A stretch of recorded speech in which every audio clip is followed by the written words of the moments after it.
Bonjour. Voilà, on a un exercice suivant. On a calculé les courants I1 dans toutes les branches, I2, I4, I5, I5, I5, I5, I5 et I7. Les chutes de tension. Voilà, il y a deux méthodes. Soit on utilise le diviseur de courant ou le diviseur de tension pour calculer ces courants, mais je pense qu'on peut utiliser le diviseur de courant, c'est plus facile. Donc on commence par la résistance. Pourquoi on utilise le diviseur de courant? Parce que pour calculer la résistance équivalente, on va calculer la résistance équivalente entre ces deux points, entre ces deux nœuds. Et toutes ces résistances équivalentes qu'on va calculer vont nous servir justement pour calculer ces courants. Donc, c'est la meilleure façon, ou bien le diviseur de tension. Quand on connaît la résistance équivalente ici, on peut calculer la chute tension, la tension ici. Et une fois que la tension ici est connue, et on connaît la résistance équivalente ici, on peut calculer la tension ici, et puis les courants. Donc on choisit le diviseur de courant. Diviseur de courant. Donc on commence par RZ. R équivalente. R équivalente. Donc on commence. Ces deux sont en série. Donc on écrit plus quand elles sont en série. Et en parallèle avec R7. Donc on fait, c'est en parallèle avec R7. Ces trois sont en série avec R4. Donc on écrit plus R4. Puis tout cet ensemble est en parallèle avec ces deux qui sont en série. R2 plus R3. Et puis tout cet ensemble qui est en série avec ça. Donc on écrit plus R1. Enfin, et on commence par ces deux parce que on aura besoin pour calculer le courant I7 et I5. Donc on calcule, on va l'appeler R1'. Donc 1, 2, 3, 4.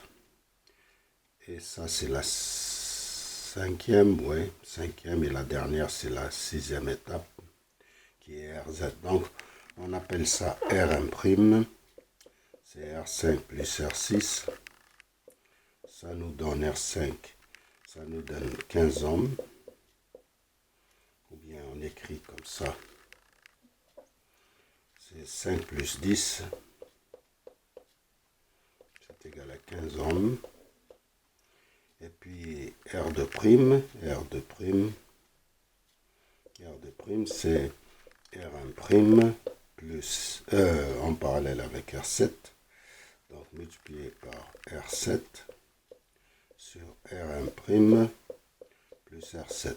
Donc au fait on a 15 fois 30 sur 45 et ça fait 15 fois 30 divisé par 45, ça fait 10 ohms. Ça fait 10 ohms. On passe à R3'. 3', c'est R2' plus R4. Donc c'est 10 plus 50, ça fait 60 ohms. Puis on a on peut appeler R4, on calcule R4'. R4' c'est R2 plus R3. On peut dire que c'est ça. Donc c'est 7 plus 13, ça fait 20 ohms. Maintenant on passe à R5'. 5', c'est au fait c'est R3. Enfin, c'est R3'. C'est R3'. parallèle avec R4'. R3' en parallèle avec R4', donc c'est R3', c'est 60 multiplié par 20 sur 80, ça nous fait 60 fois 20 sur 80, ça fait 15 ohms. 15 ohms et tout ça, ça fait 15 ohms. Donc R équivalente, c'est R5' plus R1. Donc c'est 15 plus 5 ohms, ça fait 20 ohms. On peut calculer I1. I1 c'est V sur R équivalente, ça fait 100 sur 20 et ça fait 5 ampères. Voilà, on a calculé ça. Si on a calculé ça, I1, donc pour calculer I2, il nous faut ce qu'on a appelé R4', et il nous faut toute celle-là qui est R3'. Donc, je peux calculer I2. I2, c'est R3' sur R3' plus R4' multiplié par I1. Et I4, c'est l'inverse, c'est R4' sur R3' plus R4' multiplié par I1. Et ça fait R3', on l'a calculé, c'est 60 sur 60 plus R4' plus 20 multiplié par 5. Et là, c'est R4', c'est 20 sur 80 multiplié par 5. Là, ça fait 60 sur 80 multiplié par 5. C'est 375 ampères. Moins 5, ça nous donne, ce qui manque, c'est 1,25 ampères. Voilà, donc on a calculé, je vais l'écrire ici. Je laisse tout ça. I2, c'est égal 375 ampères. Et I4, c'est égal à 1,25 ampères. Maintenant, pour calculer, on connaît I4, c'est 1,25. Et on utilise le diviseur de tension, de courant. Donc, on a ça, c'est ce qu'on a appelé R5 plus R6, on l'a appelé R4'. C'est bien. Non. On l'a appelé R1'. Voilà. R1'. Voilà, donc on peut calculer I5. Et on peut calculer I7. I5, c'est cette résistance sur R7 plus R1' multiplié par I4. Et puis I7, c'est R1' sur R7 plus R1' multiplié par I4. Donc ici, R7, c'est 30 sur R7, 30 plus R1' qui est 15 multiplié par 1,25. Et ça, c'est R1'. R1' c'est 15 sur 45 multiplié par 1,25. Donc on a I5 et I7 qui font 30 sur 45, 30 sur 45 multiplié par 1,25. Ça fait 0,833 ampères moins 1,25. Ça nous donne 0,4167 ici ampères. Donc on a I5 c'est égal à 0,833.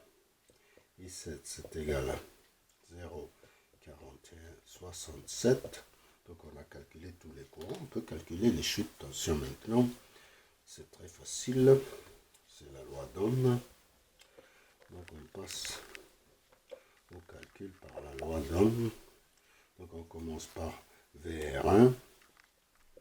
VR1, c'est R1 multiplié par I1, c'est égal à 5 multiplié par 5. Donc c'est 25 volts. VR2, c'est R2 multiplié par I2. Donc c'est 7 multiplié par I2 par 3, 75. C'est égal 7 multiplié par 3, 75. Ça fait 26, 25, 26, 25 volts. VR3, ça est R3 multiplié par I2, ça fait 13 multiplié par 375.